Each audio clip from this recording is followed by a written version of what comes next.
Muito bem, vamos lá. Nós então finalizamos o nosso encontro anterior aquele trecho que fala sobre o planeta Marte. Né? Então, no capítulo 16, Maria João de Deus trouxe para nós a descrição daquilo que ela observou, falando, né, sobre a constituição daquele mundo, falando sobre a organização daquela sociedade, ainda que de uma forma superficial, e ela até concluiu esse trecho, né, trazendo para nós: não me é possível de momento falar-vos sobre a organização de suas coletividades, regidas à base do melhor dos fraternismos. Espero, porém, ainda fazê-lo com a permissão de nosso Pai. E ela assina essa carta, né, no final ela coloca: como Emmanuel necessitava escrever, ela então colocaria ali um ponto final, suplicando a Jesus que envolva a todos nós na vibração luminosa e divina da bênção de seu amor. Né? Então aqui ela concluiu esse capítulo 16. Aqui no 17 agora, bom dia Marion, nós vamos aqui para a conclusão, né, no encaminhamento da conclusão desse livro, e até mesmo entendendo o seu propósito, que não era trazer para nós um conhecimento técnico sobre o plano espiritual. Embora nós tenhamos visto aqui em algumas passagens algumas descrições que chamavam a nossa atenção para a descrição, para uma viagem, para o ambiente, né, onde Maria João de Deus teve a oportunidade de visitar.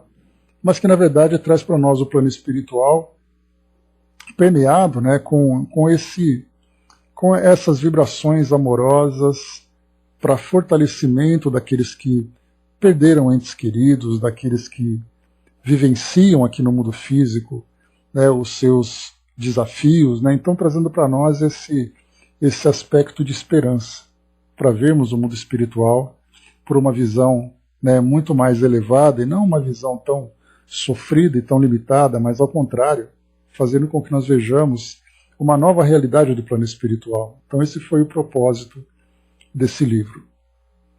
Mas muito bem, então aqui no limiar dos grandes acontecimentos, a gente já vê aqui então nesse título desses acontecimentos exatamente que nós estamos acompanhando, da mudança do nosso planeta, né, desse mundo de provas e expiações para esse mundo de regeneração, e ela então traz para nós orientações a respeito desse processo lá no início do século XX. E agora aqui, um século depois, nós continuamos acompanhando ainda esses grandes abalos que a nossa sociedade terrena tem vivido, terrena, né, e também espiritual, já que esse intercâmbio é contínuo entre esses dois planos. Então nós vemos aqui essa continuidade de um processo longo, de um processo trabalhoso envolvendo, né, plano físico e plano espiritual, e temos que entender o porquê. A princípio parece aí que estamos vivendo uma grande catástrofe. Na verdade tem ali o seu motivo, tem a sua razão de existir. Né? Bom dia, Tico-Taco. Vamos lá então. No local onde nos encontramos, muito profundo e crescente é o nosso interesse pelos estudos, os quais vão sendo aperfeiçoados por nós ao preço de iniciativas nem sempre facilmente conquistadas.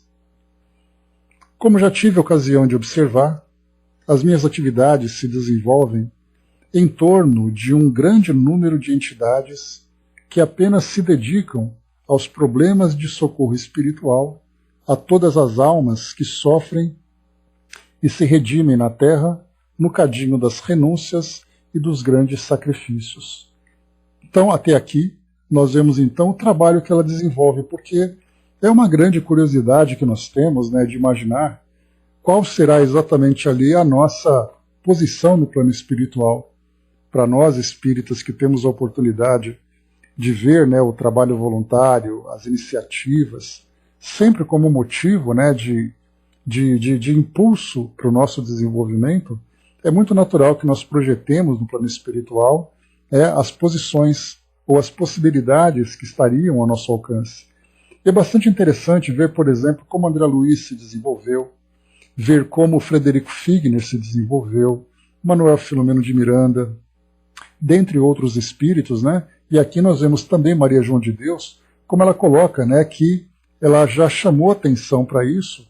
As atividades se desenvolvem em torno de um grande número de entidades que apenas se dedicam aos problemas de socorro espiritual a todas as almas que sofrem e se redimem na Terra.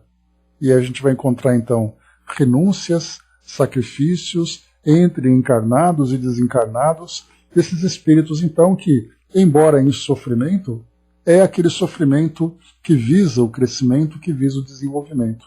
Então, nessa oportunidade de trabalho, que ela, então, começa a perceber, né, as experiências que vão sendo, então, vivenciadas por todos aqueles que de alguma forma se propuseram a esse crescimento, a esse desenvolvimento.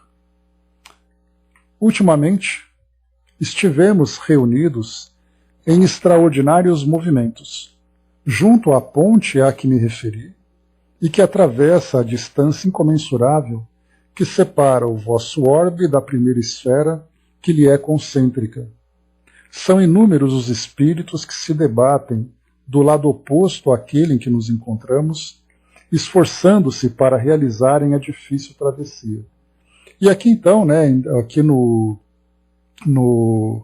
nesse livro, nessa edição da Bíblia do Caminho, foi feita aqui uma conexão, né, do livro Voltei com esse Cartas de uma Morta a respeito dessa ponte iluminada. Então eu vou pegar rapidamente aqui a descrição do livro Voltei para a gente acompanhar aquilo que Frederico Figner relatou para nós, né? Então ele diz assim: não nos movimentamos, aqui no caso o livro Voltei, né? A ponte iluminada. Não nos movimentáramos por muito tempo, e um facho de luz sublime varreu o céu, não longe indicando uma ponte cuja extensão não pude no momento precisar. Aqui vocês devem se lembrar, é aquele trecho, né, em que ele tinha saído logo após a desencarnação, ele foi até aquela praia, e ali então juntou aquela comitiva de espíritos recém-desencarnados e outros trabalhadores, dentre eles, né, Dr. Bezerra de Menezes, e a filha também do Frederico Figner, já desencarnada, para que eles pudessem então seguir para aquela colônia. Ele menciona essa ponte. Então ele diz assim, então, continuando: tão formosa e tocante foi a revelação no horizonte próximo, que muitos nos pusemos em pranto. A emotividade não provinha apenas da claridade que nos tocara aos olhos. Comovente mensagem de amor transparecia daqueles raios brilhantes que percorreram o firmamento copiando a beleza de um arco-íris móvel.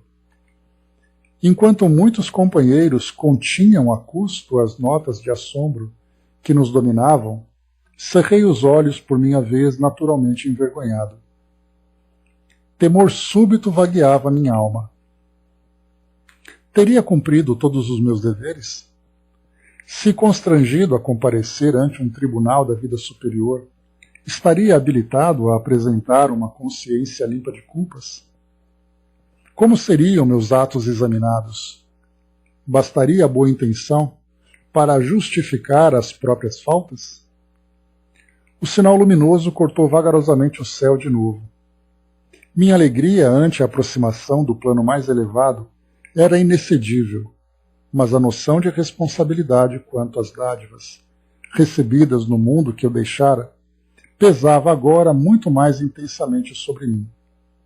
Mereceria o ingresso naquele domicílio celestial? Corriam-me as lágrimas copiosas quando o grupo estacou. No mesmo instante ouvi um dos irmãos recém-desencarnados gritar em socorro em choro convulso. Não, não, não posso, eu matei na terra. Não mereço a luz divina. Sou um assassino, um assassino. Aqueles brados ressoaram, lúgubres, sombras adentro. Outras vozes responderam horríveis. Vigiemos a ponte, assassinos não passam, não passam. Pareceu-me que maltas de feras preparavam-se para atacar-nos.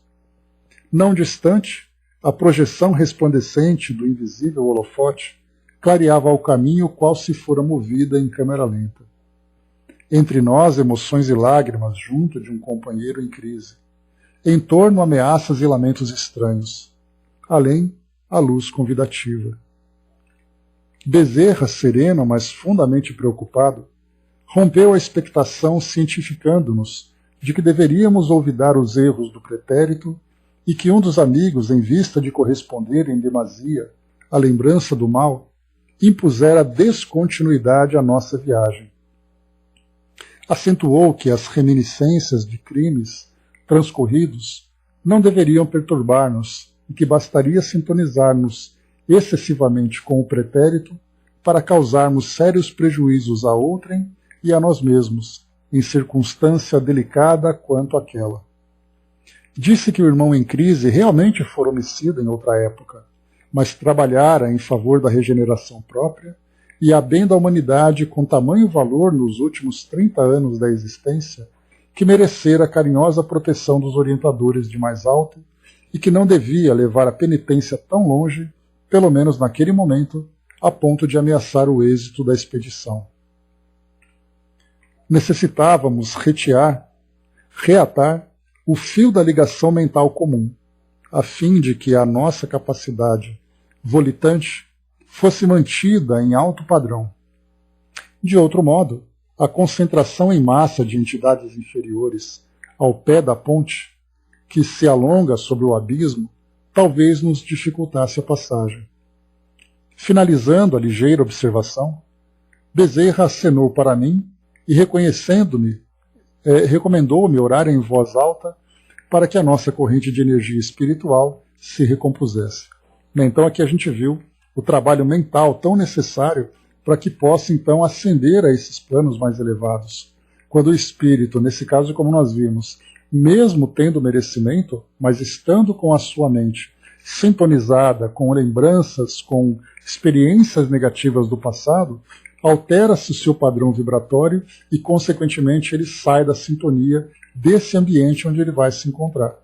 André Luiz relatou para nós, naquela passagem do livro Nosso Lar, quando ele, então, lembrava dos seus familiares e vendo, então, ali, né, na visita que ele fez, vendo o seu lar reestruturado, né, a sua família agora numa nova composição, uma outra pessoa ocupando o lugar de companheiro daquela que foi a sua esposa, ele entrou em desequilíbrio e rapidamente começou a sentir os efeitos. Aqui a gente vê uma situação muito mais delicada, porque eles estão em trânsito, passando por um ambiente extremamente delicado em termos de vibrações. Então essa ponte aqui que ela faz referência para nós, né? Bom dia, professor, bom dia, embaixador, bom dia, Masa. Vamos lá então. Espíritos alucinados. Dolorosos são os espetáculos que vimos presenciando, porque essas almas perturbadas e sofredoras estão constituindo uma turba imensa de alucinados e de loucos. Muitos dos nossos companheiros corajosamente atravessam o abismo. Em certas ocasiões, esses movimentos oferecem perigos para os espíritos inexperientes de minha esfera. Perigos esses de natureza fluídica, condizentes, portanto, com os elementos de nossa matéria e organização, mas são frustrados em seus esforços no sentido de consolar essas criaturas amotinadas. Então vimos aqui que esses espíritos, então, que se apresentam nessa condição de desequilíbrio, e André Luiz também relatou para nós em várias passagens dos seus livros, né, que nós estudamos daquelas expedições das quais ele participava, quando então ele via que determinado ambiente onde ele frequentava para poder, além das observações, também colaborar naquela tarefa de auxílio, se ele entrasse em sintonia com aqueles espíritos, ele começava então, em vez de se tornar ali um enfermeiro, ele passava a se tornar um enfermo. Tamanha sensibilidade que existe nesses planos. Então a disciplina mental para que o espírito possa chegar nessas regiões onde há uma faixa vibratória bastante instável pelas emoções, pelos pensamentos e tudo mais, aquele espírito que não mantém essa estabilidade acaba sofrendo os seus efeitos. Embora ele tenha o seu padrão vibratório estabelecido no plano espiritual, sendo, portanto, merecedor de de ser morador de uma colônia, de realizar uma atividade, facilmente o estado mental pode sofrer alteração. E aí, então, como foi colocado para nós aqui, né, que a travessia nesse plano, se não houver essa sintonia equilibrada, mantida pelo espírito que atravessa, ele acaba então passando por essas dificuldades, como foi colocado para nós. Perigos esses de natureza fluídica, condizentes, portanto, com os elementos de nossa matéria e organização. E ela continua: figurai alguém sob o império de um sofrimento indescritível. Então, vamos imaginar alguém com esse sofrimento indescritível. A dor lhe impressiona de tal maneira, desorganizando-lhe a faculdade sensorial, que semelhante criatura é incapaz de ouvir o consolo fraterno ou a amiga exortação.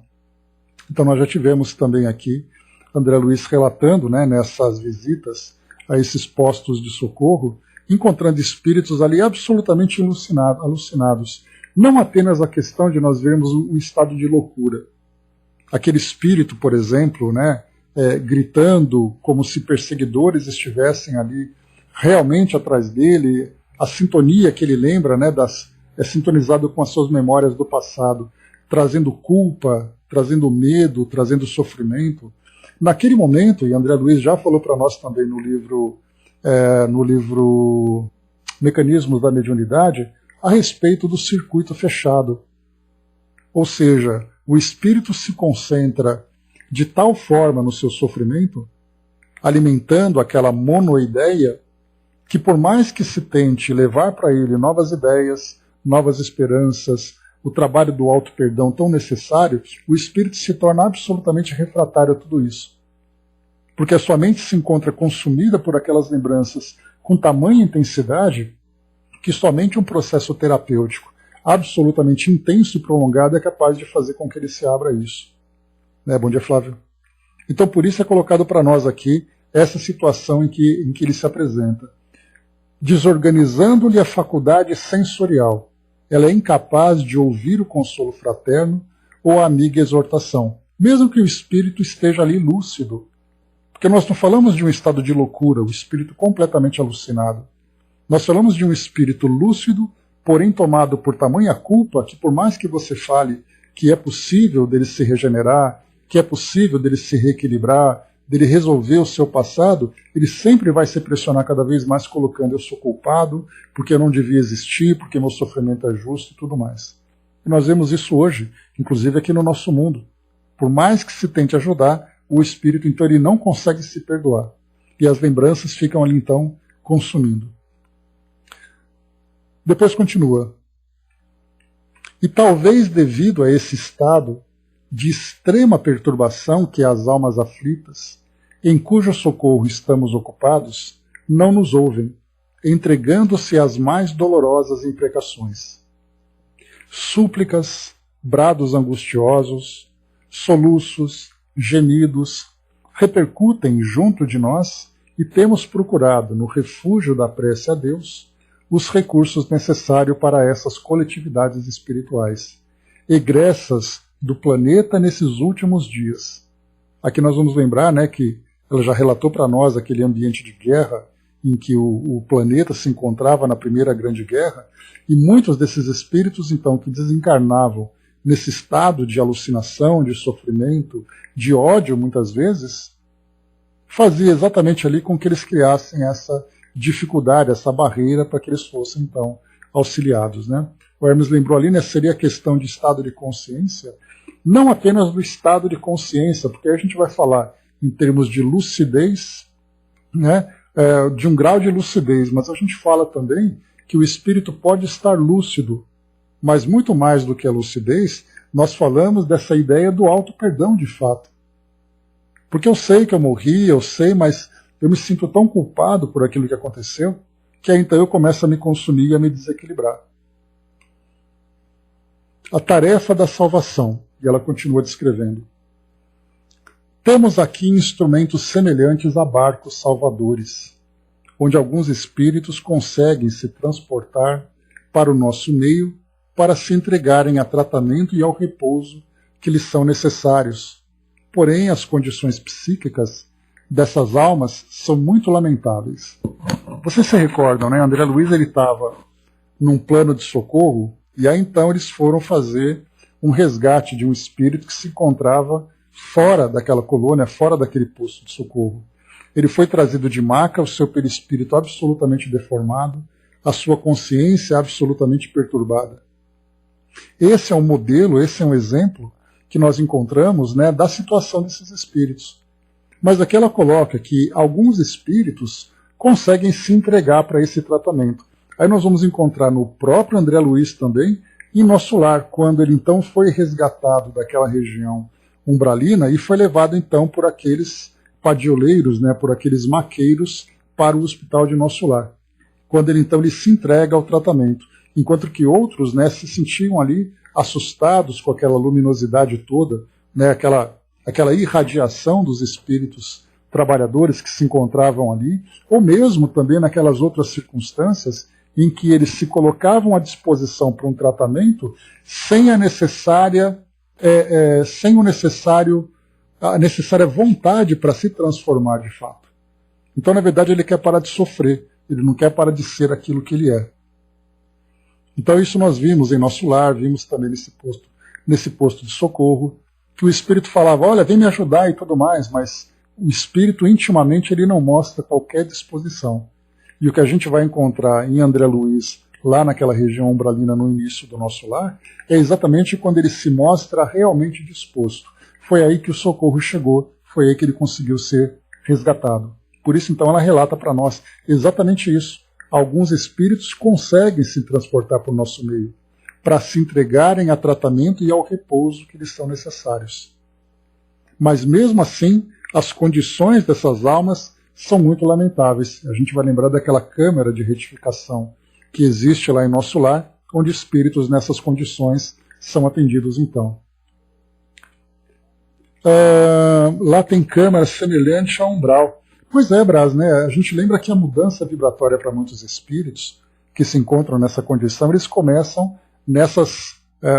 nesses postos de atendimento no próprio ambiente onde eles se encontram. E depois, gradualmente, eles vão mudando o padrão vibratório. Não é possível retirar o espírito de uma condição tão perturbada e colocá-lo num ambiente com o qual ele não tem afinidade. Até nisso, né, é como se fosse, quando a gente fala sobre mergulho, né, aquela câmara de descompressão, em que o espírito, então, vai gradualmente se transformando, se ajudando ali, no caso do organismo, né, se ajustando àquela nova pressão para somente depois ele seguir com a sua rotina, né? Então, tem aqueles que se demoram mais, tem aqueles que se demoram menos. Mas aqui, nessas condições em que ela coloca para nós, é um ambiente realmente com bastante sofrimento. E aí nós vamos lembrar de tantas e tantas caravanas que tem de trabalhadores do plano espiritual, que vão então ali fazendo, vamos dizer assim, né, fazendo o patrulhamento, para ver se consegue ali, né, recuperar o maior número de espíritos para que possam se regenerar, porque um espírito que consegue ser resgatado é um espírito que inicia o processo de transformação. Aquele que resiste, ele continua ainda nessa condição de sofrimento, porque ele sofre e faz sofrer. E aquele que consegue dar esse primeiro passo em direção ao tratamento, mesmo que ele demore, esse tratamento já deu ali o início. E continua. Demasiado comovedores são os gritos maternos, ou seja, né, as preces fervorosas e angustiadas que temos ouvido, filhas do gemer o preço de mães infelizes. A todos buscamos oferecer o concurso de nossa assistência. Todavia, é difícil lograrmos um resultado imediato e efetivo. Então, é aquele trabalho árduo, é aquele trabalho determinado desses espíritos de insistirem sempre nesse trabalho de recuperação de auxílio. Não obstante a incompreensão com a qual somos geralmente recebidos, então já vejam aqui, né, que quando chegam esses grupos, e nós já vimos em vários outros livros, esses grupos nem sempre são compreendidos no seu objetivo, nem sempre são aceitos. Muitas vezes sofrem ataques, são agredidos, e nós já vimos toda aquela estrutura, né, todo aquele aparato que é necessário para a proteção dessas equipes. Já vimos ali também, né, caravanas, instrumentos, tipos de armas, né, nós chamamos de armas por falta de uma nomenclatura melhor, tudo isso necessário para a proteção desses grupos. Nós vimos lá, inclusive, no Memórias de um Suicida, né, o trabalho que era feito, isso, Brás, aqueles dardos, né, aquelas cercas também que eram implantadas, né, nas colônias e tudo mais. Não obstante a incompreensão com a qual somos geralmente recebidos, ainda conseguimos evitar muitos males e afastar muitos infortúnios dentro das possibilidades de nossa influência indireta. Então, é o trabalho de auxílio ali para poder ajudar esses grupos. Um novo ciclo evolutivo. Interpelamos os mestres que nos dirigem sobre os quadros dolorosos a que vimos assistindo. Com infinita mágoa, em virtude das derradeiras lutas fratricidas que se têm desenrolado na superfície do planeta. E os nossos venerandos mentores espirituais sempre nos elucidam explicando que a Terra se acha em vias de conhecer um novo ciclo evolutivo. Explicando-nos então que esses movimentos objetivam não só o cumprimento exato das provações individuais e coletivas dos homens e dos povos, como também representam um trabalho de drenagem sobre as multidões humanas, selecionando almas então encarnadas nesse mundo. Então ele já começa a explicar para nós aqui esse processo de transformação do nosso mundo. Que esses movimentos, né, trazem ali provações individuais, coletivas e também dos povos. E a gente lembra que essa fase, né, essa transição planetária, né, inclusive Divaldo trouxe para nós aquele livro Transição Planetária, mostrando a grande mobilização que existe no plano espiritual relacionado, né, com o nosso mundo e também com outros mundos, observando esse processo de transformação que o nosso planeta vem vivenciando. Só que essa transformação, a gente vai lembrar sempre, ela não vai se dar fisicamente com o planeta. Ela vai se dar a partir dos habitantes desse planeta, que conforme se transformam moralmente, mudam também o padrão vibratório dessa psicosfera que envolve aqui o nosso orbe. Então, para que haja a transformação do planeta, é preciso transformar os homens, transformar os indivíduos. E nessa transformação dos indivíduos só se dará através do trabalho de provas, de expiações individuais, coletivas e dos próprios povos, inclusive do próprio planeta, como nós estamos vivendo agora coletivamente, essa experiência em que todo o planeta foi envolvido. Então são experiências difíceis, já que nós ou nos transformamos pelo amor ou nos transformamos pela dor, pelo estado do nosso planeta e pela ignorância em que nós nos encontramos. Ainda por causa, né, do entendimento do plano espiritual, há a necessidade de nós sermos estimulados de uma forma dolorosa para que haja transformação. E por isso, então, as provas e expiações são, infelizmente, terapias necessárias para todos nós, para alcançarmos essa mudança do nosso estado de consciência, consequentemente do nosso estado vibratório, e assim fazendo com que o planeta também responda a essa mudança.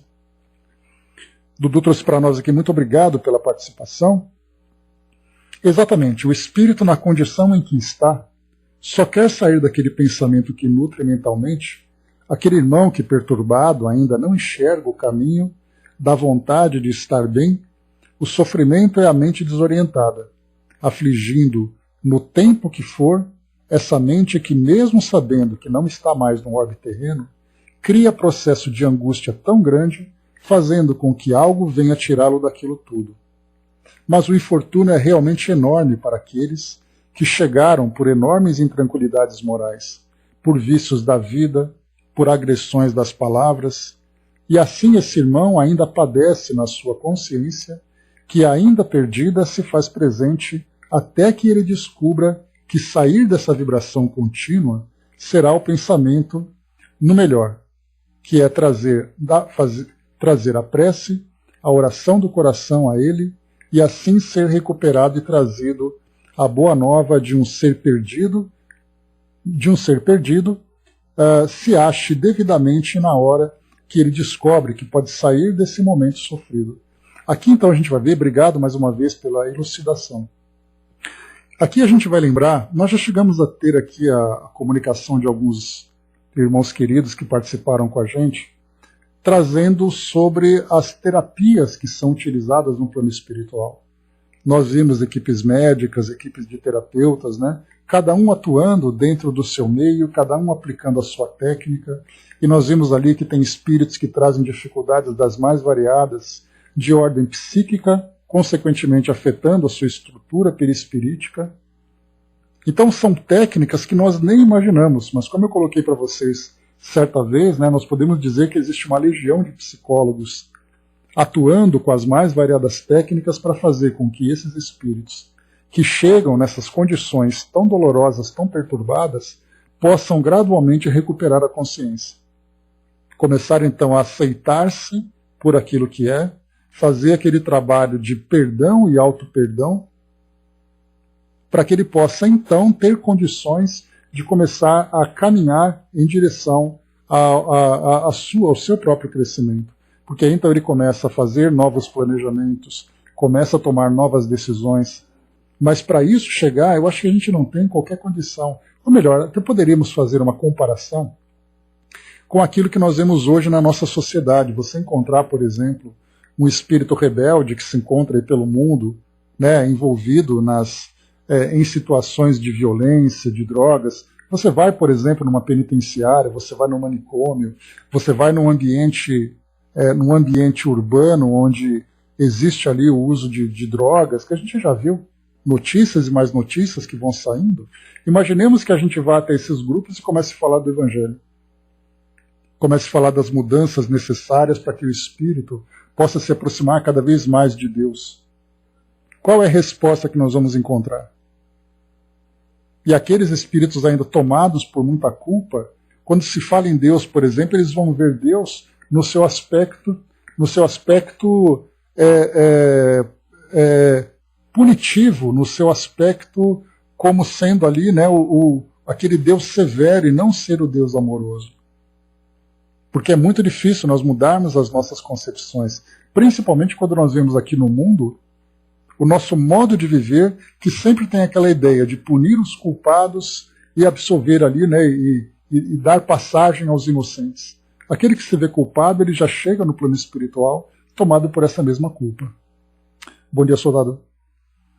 Então, temos ali então essa descrição, né? Vamos em frente. Então, esse é o novo ciclo que nós estamos então acompanhando, né? Então, eles colocam para nós que esses movimentos de encarnação, desencarnação, provas, expiações, sofrimentos e tudo mais, objetivam não só o cumprimento exato das provações individuais e coletivas dos povos. Ou seja, se você provoca um desequilíbrio, né, em si mesmo, saindo da sintonia das leis divinas, é muito natural que você seja trazido de volta. E aí a gente vai lembrar, né, que o destino conduz aquele que o aceita e arrasta aquele que o nega. Quantos e quantos são aqueles que são arrastados de volta para que possa se reajustar perante as leis divinas? Ok, isso aí então faz parte da lei, né, dessa lei divina, que vai fazer com que todos nós então trabalhemos, né, diante das turbulências que nós provocamos. Até aí tudo ok. Mas ela coloca também, como também representa um trabalho de drenagem sobre as multidões humanas, selecionando as almas então encarnadas neste mundo. E aí começa então a ver quem são os espíritos que se apresentam em condições de acompanhar a mudança do nosso planeta. Porque aqueles espíritos rebeldes, nós lembramos, viverão ainda esse processo, essa experiência do expurgo, para viverem num ambiente compatível com a sua natureza. E aqueles que conseguiram assimilar esse processo, assimilar essa necessidade de mudança, esses espíritos então serão naturalmente selecionados pela própria lei que rege esse processo de mudança. Dudu trouxe para nós de novo aqui, vamos lá? André Luiz foi extremamente feliz em mostrar nas suas obras que tudo que ele passou dentro daquele tempo, que não importa, se foi 8 ou mais anos, era tudo o peso da consciência que o afligia durante aquele período. E só esse tempo o salvou até que hoje teríamos, e todos têm obras sublimes que ajudam a todos o entendimento da morte e ao desencarne. Isso é bem mostrado nas obras transcritas por nosso irmão Chico, com os conhecimentos de nosso André Luiz e outros. Né? Exatamente, obrigado novamente. Porque a gente costuma dizer bastante, né, eu mesmo reforço bastante isso, o tempo que André Luiz ficou no umbral. Mas a gente percebe que não é uma questão de tempo, é uma questão de resistência do espírito. Ele apresenta as suas dificuldades, é o peso, os dramas da sua própria consciência. Porque assim como nós temos, né, dentro da nossa cronologia, espíritos que demoraram 8 anos, como André Luiz, por exemplo, coloca, nós vamos encontrar espíritos que ficam durante séculos presos nesse ciclo. E aí, então, voltando mais uma vez nos ensinamentos que ele nos traz, é aquele circuito fechado, em que o espírito só é capaz de olhar para dentro de si mesmo, e olhando para dentro de si mesmo, ele vê o seu pior aspecto. E aí, então, ele acaba sendo consumido por aquelas ideias. E depois que o tempo que o espírito leva para entrar nesse estado tão negativo, imaginemos o tempo que ele leva para poder de novo desabrochar, saindo daquela condição e recuperar a sua normalidade em termos de ideias. Quantas e quantas são, né, as técnicas que são utilizadas, técnicas psicológicas, técnicas fluídicas, técnicas sociais, né, porque ele passa então a rever aqueles com quem ele conviveu, para que ele possa passar por esse processo de transformação. Então, se hoje nós vemos aqui a nossa psicologia trabalhando para fazer com que nós encontremos o equilíbrio para vivermos as nossas vidas aqui dentro dessa normalidade, imaginemos as técnicas terapêuticas que são utilizadas no plano espiritual de um espírito que fica se consumindo durante séculos naquele estado de sofrimento. Ou, no entanto, né, a gente pega até aqueles que por pouco tempo passam por essa perturbação, mas são perturbações bastante intensas que eles acabam vivenciando. E aí, então, o que dizer para esse espírito? Como convencê-lo de que ele é um filho de Deus e que ele tem condições de sair daquele estado e avançar e se tornar um espírito regenerado?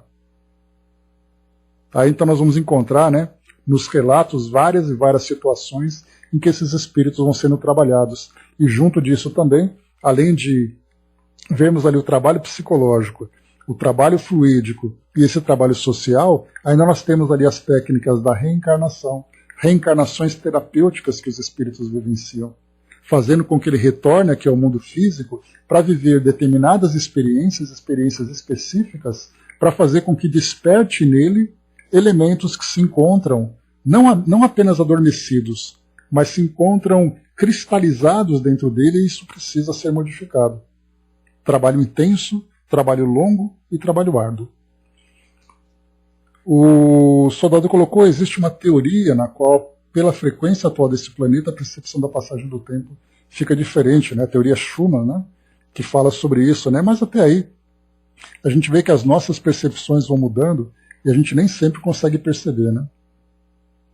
O Brás colocou, às vezes, nossas preces por alguém pode ajudar o ser ajudado por lá. Também tem essa, né, Brás? Ainda tem aqui o auxílio que pode ser enviado para ajudar na regeneração desses espíritos. Vamos lá. As correntes migratórias. Os nossos mestres nos falaram das grandes correntes migratórias que modificam as civilizações, asseverando que o mundo atual se encontra à beira desses movimentos inevitáveis. Então, aqui, interessante, né, enquanto ela previa que essa movimentação de correntes migratórias estavam para acontecer, nós já estamos vivendo isso. Né? No próprio Transição Planetária, muito falado sobre isso, Kardec também já tinha afirmado, né, sobre as novas gerações, sobre a mudança do nosso tempo. Né? Então ele falava assim que o nosso planeta se encontra à beira desses movimentos. Agora nós estamos vendo esses movimentos acontecerem. Compreendemos, então, que todos os progressos da civilização terrestre dependem da economia, sobre cuja base repousa todo o edifício da organização social. Aqui interessante, ela fala agora porque ela entra num ponto muito importante, falando sobre a economia do planeta. Economia em termos de produção, em termos de distribuição e tudo mais. Então ela vai dizer assim: compreendemos que todos os progressos da civilização terrestre dependem da economia, sobre cuja base repousa o edifício da organização social. Então até aí ok. Então nós perceberemos que as nações começarão a se estruturar economicamente na sua administração para proporcionar para os encarnados um Estado mais equilibrado. Um Estado que proporciona, então, oportunidades, fazendo com que todos nós, então, evoluamos. Bom, Gelson? E ela diz ainda: soubemos, assim, que em tempos remotíssimos, quando o planeta se encontrava às vésperas de inaugurar nova posição progressiva, aquele período em que o nosso planeta era um planeta primitivo, passando para provas e expiações, onde houve uma evolução moral, uma evolução intelectual e, consequentemente, uma evolução social na organização do planeta e na sua estrutura também. Então ela coloca: naquele período ocorreu o deslocamento das raças arianas que invadiram os territórios europeus, o congestionamento de certos países, o problema da economia regulamentada, a necessidade de expansão que muitas nacionalidades experimentam nos tempos modernos, constituem uma determinação desesperada dessas correntes migratórias, cuja passagem é assinalada por guerras destruidoras, ensaiando novas soluções para as magnas questões da vida coletiva. Então ela coloca aqui que aquela movimentação que acontecia durante a Primeira Guerra Mundial, assim como na Segunda Guerra Mundial, com nações destruindo nações, querendo invadir, querendo tomar posses e tudo mais, tudo isso é parte desse movimento de ajuste da sociedade. Só que, claro, optando pelo caminho mais doloroso, pelo caminho mais problemático. Então ela coloca, né, que para resolver tudo isso, economia regulamentada, a expansão de nacionalidades, a gente lembra, né, o imperialismo com países disputando e fatiando a África em vários pedaços. Enquanto a gente vê isso dentro de uma perspectiva histórica, geográfica e social, espiritualmente nós estamos vendo espíritos passando por essa mobilização e por esse necessário ajuste. Dudu trouxe para nós aqui de novo, vamos lá, obrigado. Todos precisam saber que o desencarne, a morte, não deve ser pensado em vida. A vida após isso tudo, sim, deve ser trazida ao nosso pensamento para trazer a diluição desses processos deletérios que invadem a todos, na sua maioria, com medo de perder a sua vida. E não é bem assim. Há vida após a vida. Portanto, pense depois no melhor. Prepare-se agora para não retornar perdido e sofrido. Só assim tu chegará melhor do que aquele que, com medo, acaba trazendo na mente o ruim de o desencarne, que não é o melhor processo mental e vibratório para qualquer ser que volte para sua morada. Aqui lembrando que, para nós ainda a ideia de morte, por isso eu comentei que, obrigado mais uma vez, por isso que eu comentei que nós ainda temos uma visão da espiritualidade bastante limitada e bastante distorcida. A ideia do mundo espiritual para nós, por ser muito fantasioso, pensarmos em paraísos, pensarmos em infernos e tudo mais, faz com que nós vivamos de uma forma tão intensa a realidade terrena que a morte significa para nós, de fato, a interrupção de uma vida. E não simplesmente ali uma transformação no modo como aquela vida está sendo vivida. E quando nós, através dos nossos estudos, reforçamos essa convicção de que a vida no mundo espiritual já não é mais uma teoria, já não é mais uma ideia ou um desejo, mas sim é uma realidade, nós estamos vivendo agora, já fazendo o nosso planejamento no plano espiritual para aquilo que nós podemos alcançar de melhor. E não pensarmos, por exemplo, aquilo que eu faço de errado agora, eu vou responder no plano espiritual, eu vou sofrer no plano espiritual. Esse tipo de mentalidade já mostra para nós qual é o caminho que nós estamos construindo, que é o caminho exatamente para poder sofrer os efeitos desse dessa negatividade que nós estamos semeando. Então, a vida aqui hoje, como lembra Raul Teixeira, né? Tal vida, tal morte. O modo como nós vivemos vai determinar o modo como nós continuaremos a viver no plano espiritual. Então, se nós entendermos isso como sendo uma realidade, que hoje é possível para nós, através desses tantos estudos que nós fazemos, nós espíritas de um modo geral, lendo os relatos, ouvindo depoimentos, analisando racionalmente todas essas informações, nós já vemos que a morte sim é um processo doloroso para nós. Porque existe ainda, né, uma ideia enraizada de uma forma muito profunda a ideia do medo, do luto, do sofrimento. Então, mesmo que racionalmente nós tenhamos essa compreensão, intimamente isso para nós ainda traz muito medo, muito sofrimento. Mas é necessário que nós mudemos, né, já que é uma raiz muito profunda, é necessário que nós cavemos com mais profundidade para tirarmos essas raízes e começarmos a criar uma ideia nova. Pois é, Tic-Teco. Né, a gente pensar nas adivinhações e tudo mais fica muito mais tranquilo. Né?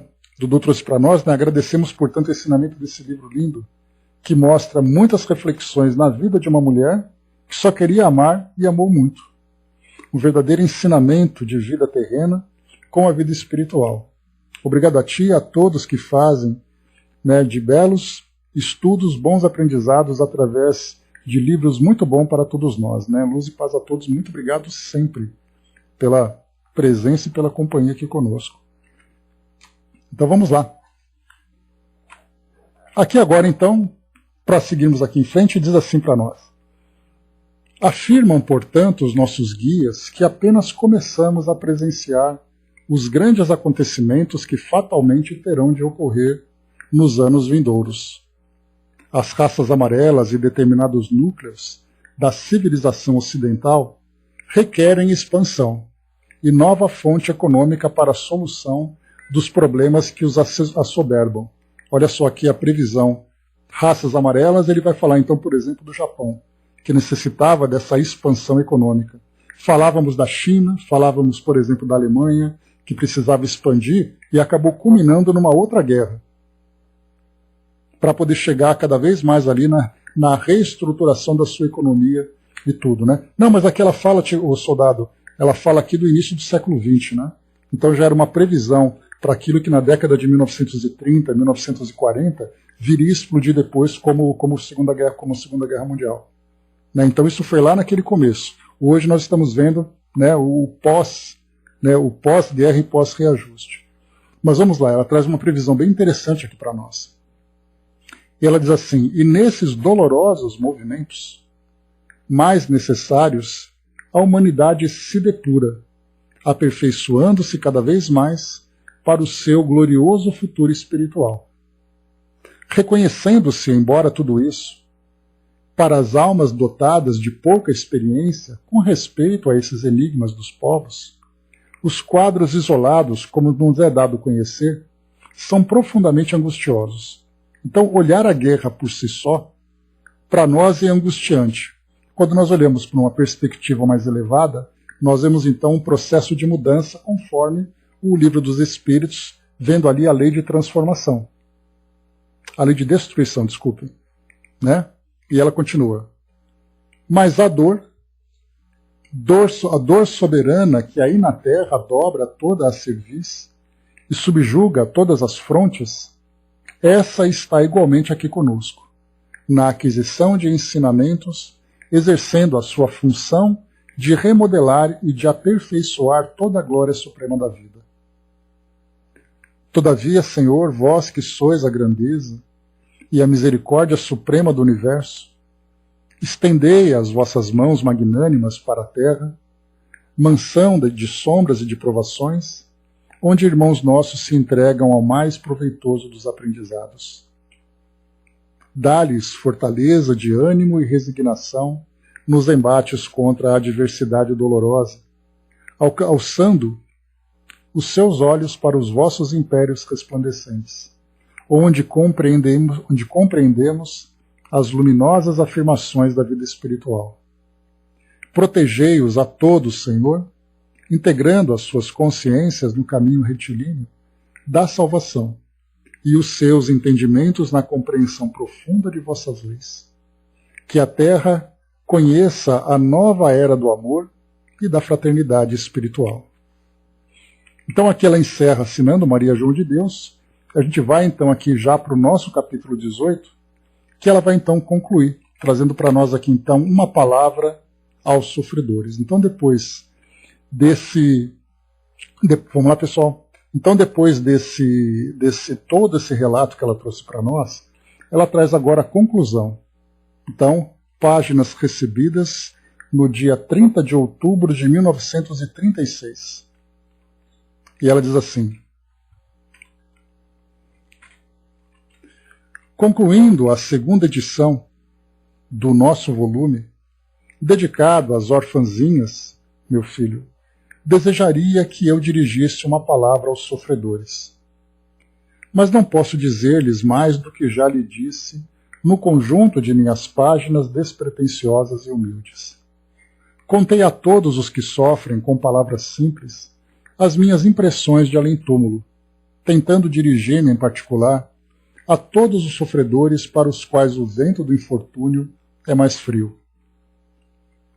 Muitos espíritos passaram despreocupadamente os olhos pelas páginas em que procurei gravar as emoções de minha alma, não obstante as dificuldades insuperáveis para me fazer compreendida. Outros lamentaram a ausência de característicos científicos em meus comunicados, ansiosos do rigorismo das críticas minuciosas. Essas cartas, todavia, não foram grafadas para as teorias científicas que florescem no século à beira da estrada do espiritismo evangélico. Consagrando o meu respeito e a minha veneração aos estudos dos sábios terrenos, eu não saberia corresponder aos seus desejos de conhecimento superior dentro da minha insignificância individual. Escrevia pensando nas mães sofredoras, cujo coração dilacerado não tem outra luz no caminho escuro da terra que as esperanças e súplicas postas no céu. Vejo-lhes daqui as amargas dificuldades e os acerbos desgostos e sinto-lhes comovida a tortura dos aflitos, clamando pela misericórdia infinita de Jesus. Grafeia ponderando as expectativas ansiosas dos homens, desolados que as dores cercam e humilham, nos carreiros aspérrimos do dever e das obrigações mais penosas. Sim, a falange onde me encontro para executar as mais santas determinações espirituais sabe de minhas misérias ocultas e de muitas lágrimas desconhecidas. Nem sempre os grandes infortúnios se circunscrevem às casas públicas do sofrimento. Sob as sedas faustosas e sob o som de músicas festivas, buscamos cicatrizar as úlceras cancerosas e paralisar os soluços em muitos corações que se purificam na terra. Não desdenhamos as atividades preciosas dos espíritos insatisfeitos que alargam atualmente os horizontes científicos do século com o concurso do além-túmulo. Mas consideramos a expressão evangélica e moralizadora do Espiritismo como seu objetivo principal. A Europa, desde os fins do século passado, não se encontra repleta de fenômenos supranormais, servida pelas constituições medianímicas mais poderosas? Grandes mestres não têm oferecido ao continente inteiro o fruto de seus exames e de pesquisas no caminho largo das ciências terrestres? Entretanto, há muitos anos sucessivos, a confusão ali se estabeleceu nas almas, envenenando as fontes culturais do velho mundo. Nos terríveis enganos políticos da Igreja Católica Romana, a Europa inteira se prepara, aguardando inquieta a guerra cruel dos extremismos. Entre a ciência humana e a sabedoria espiritual, sempre existiu considerável distância. A primeira, ciência humana, é filha do labor inquieto e transitório dos homens. A segunda, sabedoria espiritual, é filha das grandes e abençoadas revelações das almas. Na primeira sobram as dúvidas amargosas e as hipóteses falíveis. Na segunda vibram as grandes e eternas esperanças do coração, do iluminado ideal da vida superior. Dentro das ciências terrestres, prevaleceram em todos os tempos as descrenças inquietantes e angustiosas. Os trabalhos dissolventes da crítica nos campos adversos sempre objetivaram a destruição de patrimônios sagrados do ser. Ainda agora, muitos jornalistas e estudiosos eminentes, às vezes, falando de Crookes e de Lombroso, procuram desmerecê-los, acusando-os como possuídos de declínio de compreensão no trato com os fenômenos espíritas.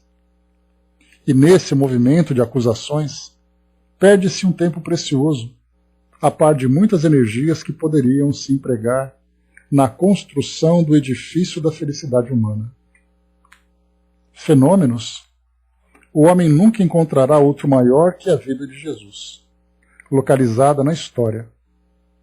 Mensagens elucidativas, poderia haver alguma maior que a palavra permanente do seu Evangelho?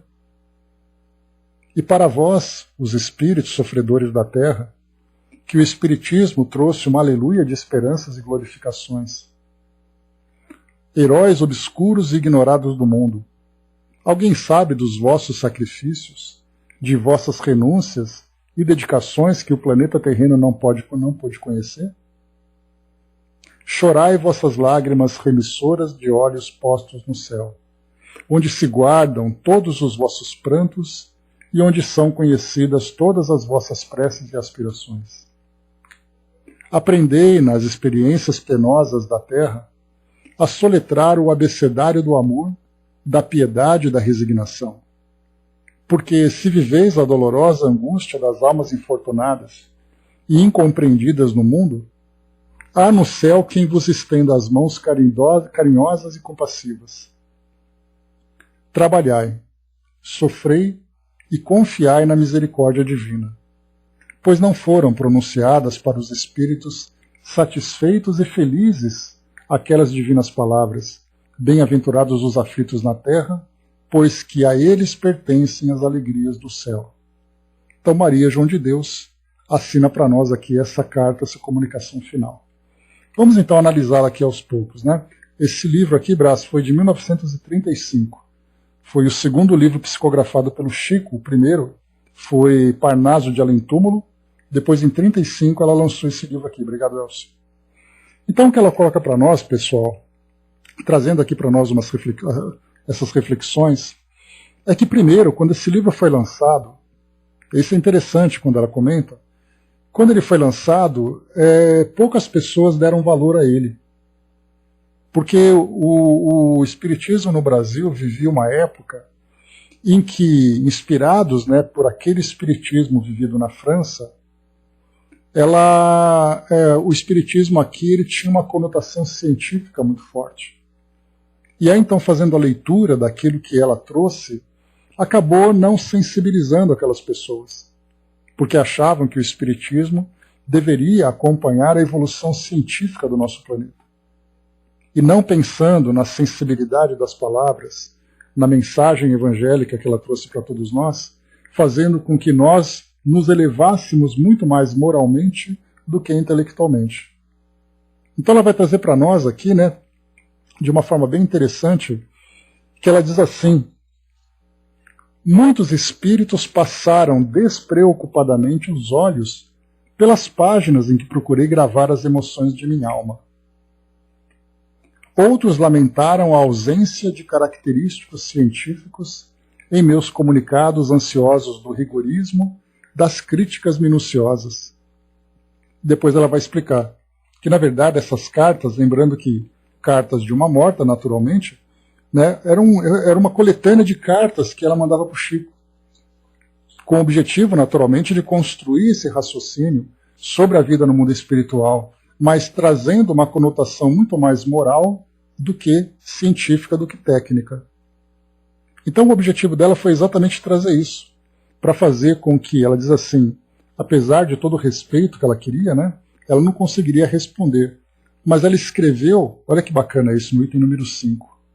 Escrevi-as pensando nas mães sofredoras, cujo coração dilacerado não tem outra luz no caminho escuro da terra que as esperanças e súplicas postas no céu.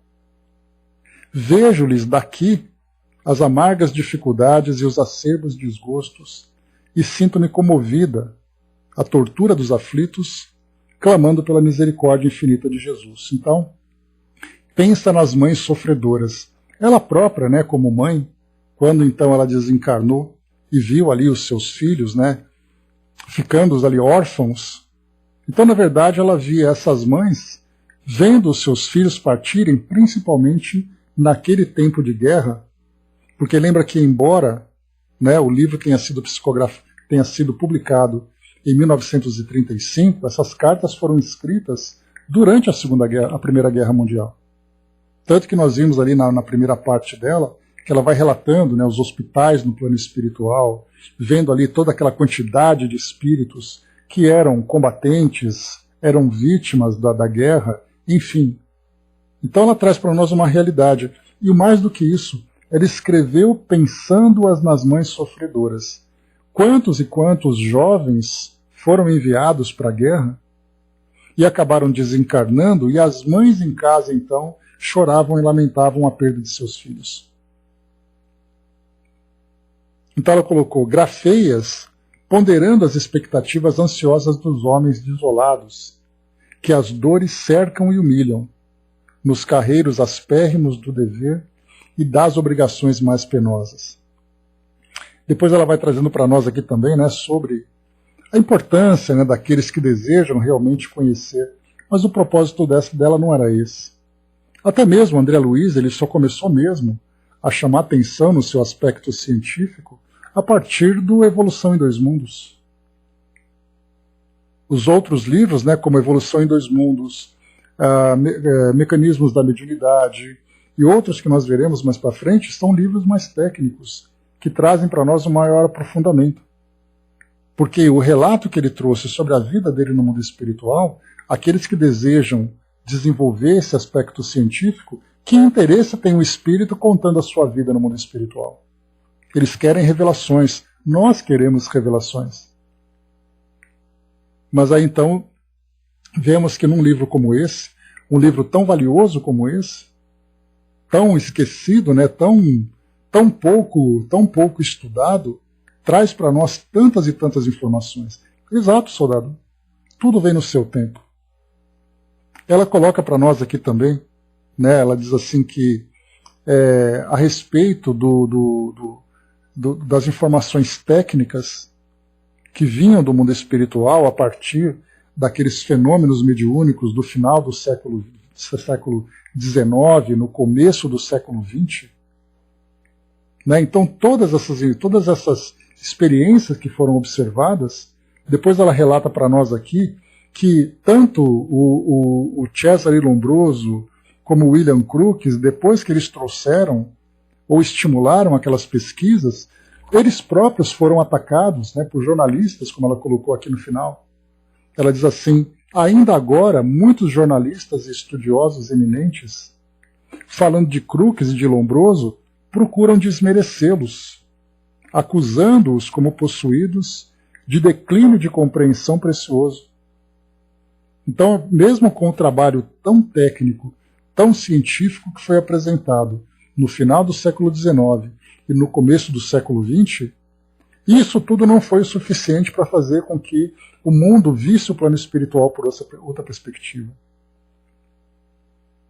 Por isso, então, ela coloca, se você quer estudar fenômeno, né, porque o interessante que ela colocou aqui, né, que esse livro, então, ele teve o objetivo de acalmar corações que sofriam. Mas as pessoas não deram a ele o seu devido valor, preocupados, né? Se você quer fenômeno, estuda a vida de Jesus. Se você quer mensagens elucidativas, Da mesma forma, né, poderia haver alguma maior que a da palavra permanente do seu Evangelho? Então ela vai mostrando para nós agora que, através da doutrina espírita, através dessas comunicações, nós vamos vendo então o plano espiritual agora, na sua realidade, não em termos de estrutura, mas exatamente ali seguindo a mesma preocupação que Kardec teve, de trazer para nós uma visão do mundo espiritual, uma visão moral. Ou seja, quem são os espíritos felizes? Quem são os espíritos infelizes? Mas mais do que isso, por que eles são felizes? E por que eles ainda são infelizes? E aí então a gente faz uma análise, colocando um paralelo entre a realidade do mundo físico, que todos viveram, e a realidade do mundo espiritual, que ali então eles acabam colhendo as consequências daquilo que eles viveram, exatamente por não terem a compreensão, pelo menos aqueles que são infelizes, de terem vivido de um modo que pudessem trazer ou plantar no seu futuro espiritual essas sementes que dariam então esses bons frutos. Então por isso ela coloca, né? Aprendei nas experiências penosas da terra a soletrar o abecedário do amor, da piedade e da resignação. Porque se viveis a dolorosa angústia das almas infortunadas e incompreendidas no mundo, há no céu quem vos estenda as suas mãos carinhosas e compassivas. Então, se aqui no mundo para nós, o mundo de provas e expiações, como lembra Jesus no Evangelho, de choro e ranger de dentes, sabendo viver bem, ter vivido bem, vai fazer com que no plano espiritual, então, nós vivamos, né, todas essas bem-aventuranças que são prometidas. Jesus já disse para nós, e ela mesma aqui, Maria João de Deus coloca para nós: trabalhai, sofrei e confiai na misericórdia divina, pois não foram pronunciadas para os espíritos satisfeitos e felizes aquelas palavras, bem-aventurados os aflitos. Ou seja, os espíritos satisfeitos e felizes não precisam dessa informação, porque eles já conquistaram esse estado, já chegaram, alcançaram esse status moral. Mas elas foram ditas exatamente para aqueles que vivem no mundo como nós vivemos hoje, um livro que traz para nós quase um século de distância entre o momento em que ele foi escrito até o momento em que agora nós estudamos. Quantos e quantos são os sofrimentos que nós encontramos? Basta a gente olhar para o mundo hoje, vendo o que é reportado para nós a respeito da vida comum de todos nós. Aí nós conseguimos compreender que muitos desses sofrimentos vieram como parte do aprendizado. Outros sofrimentos nós mesmos criamos por invigilância, por incompreensão. Então hoje nós temos a compreensão do momento que nós estamos vivendo e temos a compreensão do futuro que nós estamos construindo. Se bem aproveitados esses ensinamentos, nós temos tudo para alcançar no mundo espiritual esse estado de felicidade tão desejado para todos nós. Há aqueles que não souberam aproveitar, terão nova oportunidade. Nós temos oportunidade. A pergunta é se nós saberemos aproveitar. Então é isso, meus amigos. Encerrando por aqui mais essa obra. Adorei estudar esse livro. Realmente é algo muito interessante. O tic-teco seria bom, né? Todo mundo gostaria de ver as coisas chegarem com muito mais facilidade. Mas a gente lembra, né, que só se desilude quem se ilude, né? Então, na verdade, a gente não compra a felicidade. A gente compra a ilusão. E aí, quando a ilusão acaba, a fatura vai chegar do mesmo jeito, né? Pois é, todo mundo iria. A fila ia estar longa, hein? A fila ia ser disputada e ali com bastante fervor por parte daqueles que gostariam de encontrar essa felicidade tão fácil. Mas agora a gente já compreende, né, que a felicidade ela é construída com muito trabalho, com muito suor e, infelizmente, ainda com muitas